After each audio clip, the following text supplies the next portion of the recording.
Assalamualaikum warahmatullahi wabarakatuh. Apa khabar murid-murid? Cikgu harap kamu berada dalam keadaan yang sihat-sihat sahaja. Hari ini kita akan belajar mata pelajaran Pendidikan Kesihatan tahun 1. Kita akan belajar mengenai tajuk bantu-membantu. Tajuk ini berada dalam tema bersih dan selamat. Murid-murid boleh merujuk pada buku teks Pendidikan Jasmani dan Kesihatan. Kita akan belajar mengenai tajuk bantu-membantu. Murid-murid boleh tengok pada buku teks muka surat 79.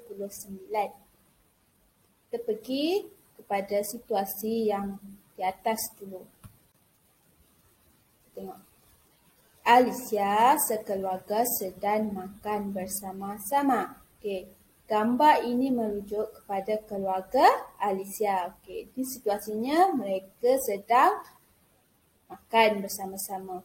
Dalam gambar ni ada datuk, ada nenek, ada ayah, ada ibu, ada abang, ada adik dan juga Alicia.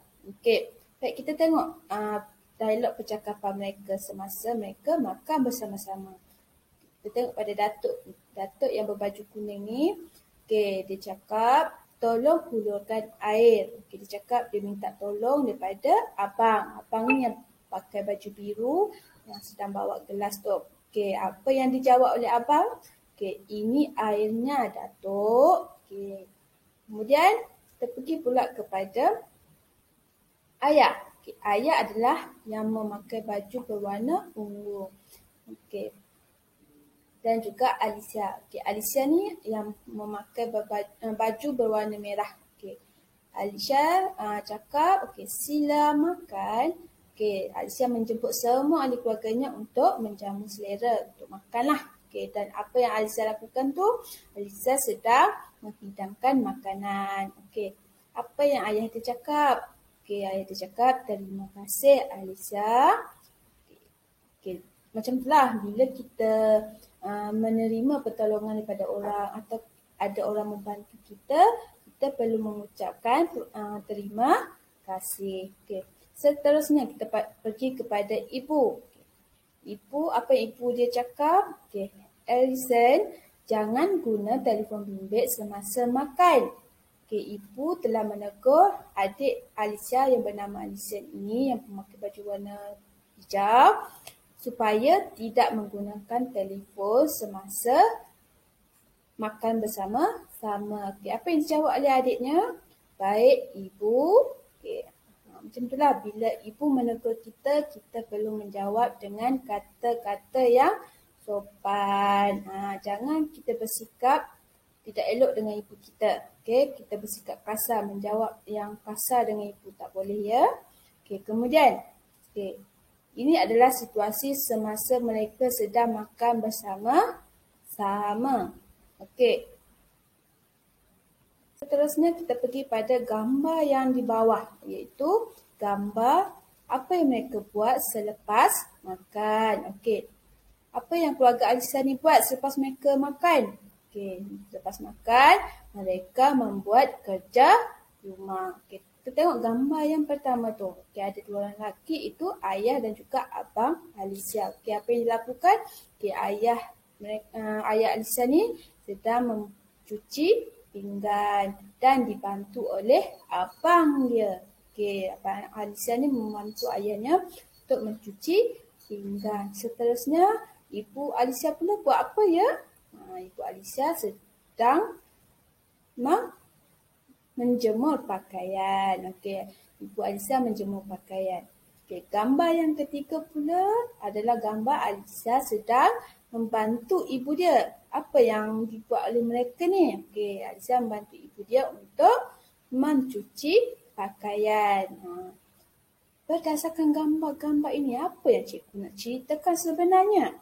Cikgu ingin ceritakan tentang setiap ahli keluarga ada peranan masing-masing dalam rumah tu. Abang ada tanggungjawabnya, ayah ada tanggungjawabnya, ada peranannya, ibu pun ada peranannya, ada tugas yang perlu dilakukan. Jom kita pergi satu persatu mengenai peranan ahli dalam keluarga. Okey. Setiap keluarga selalunya akan ada ayah, ada ibu, ada abang, ada kakak ataupun adik. Okey. Kita tengok dulu yang pertama, itu peranan seorang bapa. Bapa ni ayah lah. Okey. Apa peranan seorang bapa? Okey, yang pertama adalah bapa berperanan sebagai ketua keluarga. Maksudnya dalam keluarga tu ayahlah yang mengetuai segala apa yang dilakukan oleh keluarga. Contohnya nak keluar ke, nak makan ke, kita akan tanya ayah dulu. Okay, kita akan minta kebenaran daripada ayah dulu. Okay, ketua keluarga ni dia menguruskan semua hal dalam rumah tu yang berkaitan dengan ibu, yang berkaitan dengan anak-anaknya lah. Okay, kemudian yang kedua adalah mengawasi keluarga. Ni yang cikgu cakap tadi, yang sebelum kita nak keluar, kita minta dulu kebenaran daripada ayah kita. Tak boleh keluar macam tu je. Kita kena minta kebenaran dulu, maklumkan dulu. Kalau ayah tidak benarkan, janganlah buat. Bila ayah benarkan sahaja baru kita buat. Maknanya apa-apa keputusan kita kena tanya ayah. Okay. Seterusnya, peranan seorang ibu. Okay. Tugas ibu ni lah paling besar ni dalam sebuah keluarga ni sebenarnya. Okay. Yang pertama adalah peranan ibu adalah mengasuh anak. Maksudnya kita lah, ibu menjaga kita, mengasuh kita, mendidik kita. Ibu yang buat semua. Okay. Daripada kita nak mandi, kita nak makan, kita nak belajar, dan kebanyakannya ibulah yang selalu membantu kita. Okay. Kemudian tugas yang seterusnya bagi ibu adalah menguruskan kerja rumah. Kamu lihat, tengoklah ibu kamu apa yang mereka buat di rumah. Okay, selain pada menjaga kamu, menjaga anak-anak dia.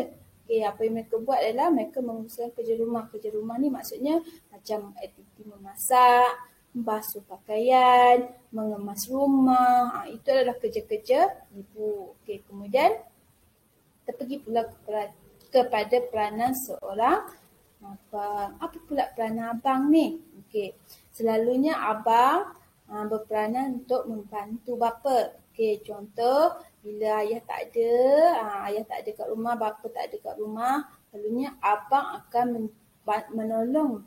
Contoh ayah pesan tadi, okey, abang tolong ayah cuci kereta contoh. Itulah maksudnya membantu bapa. Ayah cakap, okey, tolong jaga adik, ayah nak kerja. Okey, contoh macam tu. Okey, maknanya abang selalunya membantu tugas bapa lah. Membantu tugas seorang lelaki. Okey, kemudian yang kedua adalah membantu ibu untuk menjaga rumah. Okey, membantu ibu untuk menjaga rumah. Ada kesilapan sikit sini. Tak apa. Teruskan. Okey, tadi dah tolong ayah.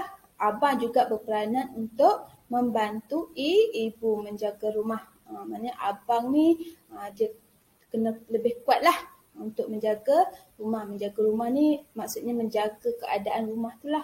Menjaga adik-beradik dia. Okay, sekiranya ibu dan ayah keluar bekerja, abang lah yang memainkan peranan yang penting dalam rumah tu. Okay, seterusnya. Okay, peranan seorang kakak. Okay. Kakak kebanyakannya peranannya adalah untuk membantu ibu melakukan kerja rumah. Okay, seperti yang kita cakap tadi, okay, ibu ni selalu membuat kerja rumah macam mengemas, memasak, basuh pakaian. Okay, jadi kakak ni akan berperanan untuk membantu ibu tadi. Okay, kalau ibu tu memasak, kakak akan tolong untuk memasak juga. Contoh ibu nak masak, kakak tolong potong sayur ke, okay, membasuh lauk ke, membasuh ayam ke. Okay, itulah tugasnya. Okay, selain daripada tu, mungkin masa ibu tengah masak, ibu akan minta tolong kakak untuk menjaga adik. Itulah maksudnya membantu ibu melakukan kerja rumah. Okay. Kesimpulannya, okay, setiap orang perlu memainkan peranan masing-masing agar hidup keluarga kita bahagia dan sentiasa gembira. Okay. Maksudnya setiap orang tu kena buat tanggungjawab dia, kena mainkan peranan dia. Kalau tadi kita cakap ayah tu sebagai ketua keluarga, maknanya ayah akan memainkan peranan sebagai ketua keluarga. Okey, ibu akan mainkan peranannya untuk menguruskan rumah tangga, menguruskan kerja rumah mereka. Okey, abang dan kakak ni akan membantulah ibu dan ayah ni. Okey, masing-masing ada tanggungjawabnya, ada tugasnya. Okey. Nampaknya sampai sini sajalah kelas kita untuk hari ini. Okey, cikgu. Jangan lupa siapkan tugasan cikgu berikan. Okey. Sehingga kita berjumpa lagi. Bye-bye. Assalamualaikum.